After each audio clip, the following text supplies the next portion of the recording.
लगभग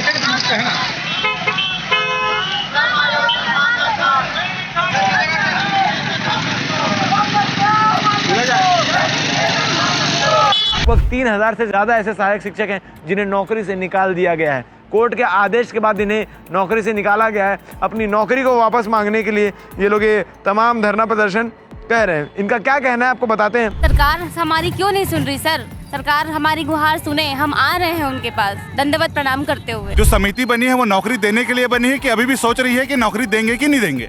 अगर समिति नौकरी देने के लिए बननी है तो तिथि तय करने में सरकार को क्या परेशानी? आप सभी को नौकरी दिया जाएगा, ऐसा आश्वासन अभी तक किसी भी तरफ से नहीं आया। सिर्फ ये बोल दिए कि समिति गठित हो गई है। समिति मीठी भी होती है, कड़वी भी होती है, तो हमारे लिए वो समिति मीठी साबित होगी कि कड़वी साबित होगी, ये तो समय ही बताएगा। बीएड अभ्यर्थी सहायक शिक्षकों का मसला दिन पर दिन बढ़ता चला जा रहा है। आपको बता दें, विगत 20 से 25 दिनों से ये जो सहायक शिक्षक हैं ये अपनी नौकरी वापस पाने के लिए धरने पर बैठे हैं, तूता में धरने पर बैठे हुए, अलग अलग तरीके से शासन प्रशासन की ओर अपना मांग प्रस्तुत कर रहे हैं कि उनको क्या चाहिए। आपको बता दें कि ये जो सहायक शिक्षक हैं ये 1 साल से भी ज़्यादा नौकरी कर चुके हैं, बीएड के अभ्यर्थी हैं, मगर डीएड वालों के अपील करने के बाद कोर्ट का जो फैसला आया वो डीएड के फेवर में आया, जिसके बाद ये बीएड अभ्यर्थियों को नौकरी से निकाल दिया गया। मतलब 1 साल से ज़्यादा नौकरी करने के बाद उन्हें टर्मिनेशन लेटर दे दिया गया और उस टर्मिनेशन लेटर के बाद वो लगातार अलग अलग ढंग से प्रदर्शन कर रहे हैं। विगत 20-25 दिनों से तूता में बैठकर धरना प्रदर्शन कर रहे हैं,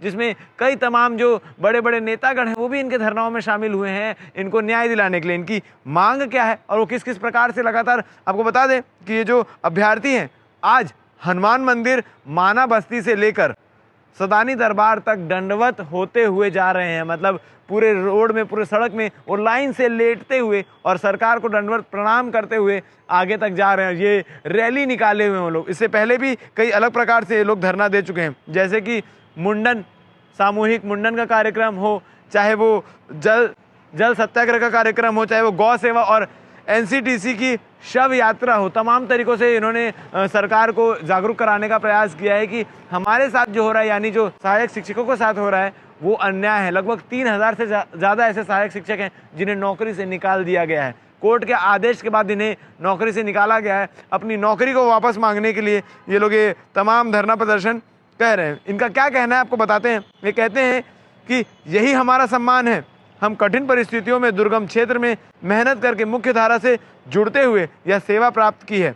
जिन्होंने समाज के नौनिहाल को शिक्षित करने में अपनी जीवन समर्पण कर दिया, आज सड़क पर न्याय की गुहार लगा रहे हैं। इनकी मांग है कि हमारी सेवा, हमारी सुरक्षा और हमारा समायोजन, इन मुद्दों को लेकर ये लगातार 20-25 दिनों से धरना दे रहे हैं। और आज का जो धरना प्रदर्शन था वो दंडवत यात्रा थी। अब इसके बाद भी सरकार क्या सुध लेती है इस मामले में, क्या फैसला लेती है, या सरकार का फैसला अडिग और अटल है कि इन्हें वापस नौकरी में नहीं रखा जाएगा। क्या कुछ चीज़ें इस मामले में आगे होती है, हम आपको पल पल का अपडेट देते रहेंगे। आज क्या कुछ हुआ आप आगे वीडियो में देखिए। धन्यवाद। इस मांग को लेकर आप लोग प्रदर्शन कर रहे हैं और कहां से कहां तक प्रदर्शन कर रहे हैं? हम सहायक शिक्षक है सर, 2023 में नवनियुक्त। हमने नियमों के साथ भर्ती प्रक्रिया में शामिल हुआ था, मेरिट में आए हैं और एक सुप्रीम कोर्ट के आदेश के बाद 11 अगस्त 2023 का निर्णय हम पे लागू हो गया है, पूरे भारत पे लागू हुआ है। उसके तहत सरकार हमें आज टर्मिनेशन लेटर दे दी है।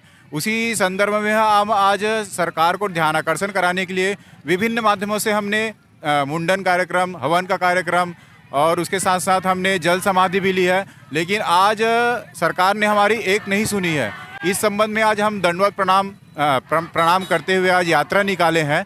अनुनय यात्रा है। सरकार से विनती है कि हम दंडवत सरकार से यही प्रणाम करते हैं कि हमारी नौकरी सुरक्षित कर ले। यह यात्रा माना से चालू होकर सद्दानी दरबार तक चलेगी। आप लोग कितने दिन से अपनी मांग के लिए प्रदर्शन कर रहे हैं? आज अगर हम लोग अनुनय यात्रा को देखें तो पूरे 29 दिन हो चुके हैं हम लोगों को प्रदर्शन करते हुए। हमारा सिर्फ एक ही मांग है कि सरकार का एक प्रतिनिधि आके हमारे कुछ प्रश्नों का जवाब दे दे। जैसे समिति है तो समिति अपना रिजल्ट कितने दिनों में देगी, जिस प्रकार से टर्मिनेशन हमको 14 दिनों के अंदर मिल गया, उसी प्रकार क्या समिति रिपोर्ट अपना 1 महीने में देगी, 2 महीने में देगी, 6 महीने में देगी, इतना बस बता दे हम लोगों को। बस उसी चीज़ का हम लोग को संशय है। समायोजन मेरे को तो सबसे पहले समिति का यही बता दे कि जो समिति बनी है वो नौकरी देने के लिए बनी है कि अभी भी सोच रही है कि नौकरी देंगे कि नहीं देंगे। अगर समिति नौकरी देने के लिए बननी है तो तिथि तय करने में सरकार को क्या परेशानी है? बस इसी मांग को लेकर आज दंडवत हो कर रहे हैं कि समिति अपना ना कम से कम ना तिथि बता दे कि मैं इस तारीख को रिजल्ट दे दूंगी, आप लोग को परेशान होने की जरूरत नहीं है। कहाँ से कहाँ तक आप लोग दंडवत प्रणाम कर रहे हैं? हम लोग यहाँ माना से लेकर सदानी दरबार के गेट तक पूरा दंडवत प्रणाम करते हुए जा रहे हैं। मैडम, हम लोगों ने सुना है कि आप लोग अपनी मांगों को लेकर लगातार अनशन भी कर रहे हैं और अनशन के बावजूद आप लोग दंडवत प्रणाम करते हुए जा रहे हैं। इस संबंध में आप क्या कहना चाहेंगे? सर, हम लोग 14 तारीख से अनुनय यात्रा कर रहे थे, तत्पश्चात 19 तारीख से धरना प्रदर्शन में बैठे हुए हैं, लेकिन गवर्नमेंट की एक भी प्रतिनिधि यहाँ आके हमारी सुध नहीं ले रही है। ऊपर से नए साल के दिन ही हमें टर्मिनेट कर दिया गया, तो हमारे पास कोई ऑप्शन नहीं है। सरकार के पास हम अभी भी अनुनय भी नहीं कर रहे हैं कि हमें हमारी नौकरी फिर से वापस कर दो। आप लोगों की जो भर्ती है सहायक शिक्षक के लिए, वो विशेषतः बस्तर और सरगुजा जैसे आदिवासी संभागों के लिए हुआ है। हमने सुना है कि इसमें मैक्सिमम जो लोग हैं वो आदिवासी समाज से आते हैं और महिलाएं हैं। इस संबंध में आप क्या कहना चाहेंगे? जी सर, हमारी जो भर्ती बस्तर और सरगुजा संभाग के लिए हुई थी, और इन दोनों ही मतलब हमारी जो 70% जो अभ्यर्थी हैं, जो सेलेक्टेड महिलाएं, वो हैं वो आदिवासी हैं और ज़्यादातर महिलाएं हैं, जो मतलब वो अपने साथ अपने छोटे छोटे बच्चों को लेके हमारे साथ इस यात्रा में दंडवत प्रणाम करते हुए चल रही हैं। सरकार हमारी क्यों नहीं सुन रही सर? सरकार हमारी गुहार सुने, हम आ रहे हैं उनके पास दंडवत प्रणाम करते हुए।